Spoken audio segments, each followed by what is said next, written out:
that was a very humbling experience because I realized, oh, there's not that many adults out there. When it comes to technology's dominating influence on the world, I want people to look at their children in the eyes and be able to say, like, I think I grew up maybe under a false assumption, and something that really influenced my life was I used to have this belief that there was some adults in the room somewhere.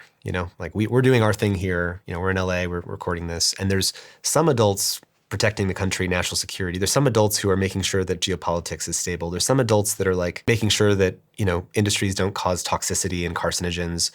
And that, there's adults who are caring about stewarding things and making things go well. And I think that there have been times in history where there were adults, especially born out of massive world catastrophes, like coming out of World War II.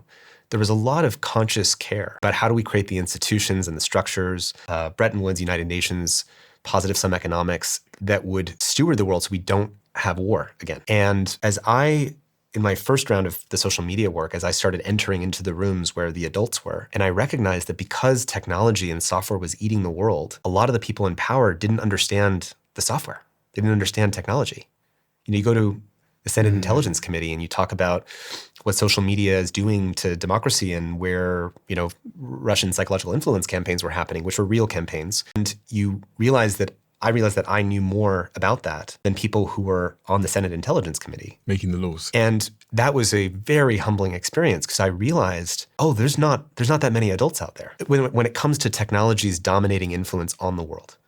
And so there's a responsibility, and I hope people listening to this who are in technology realize that if you understand technology, and technology is eating the structures of our world, children's development, democracy, education, journalism, conversation, it is up to people who understand this to be part of stewarding it in a conscious way. And I do know that there have been many people, in part because of things like The Social Dilemma and some of this work, that have basically chosen to devote their lives to moving in this direction as well.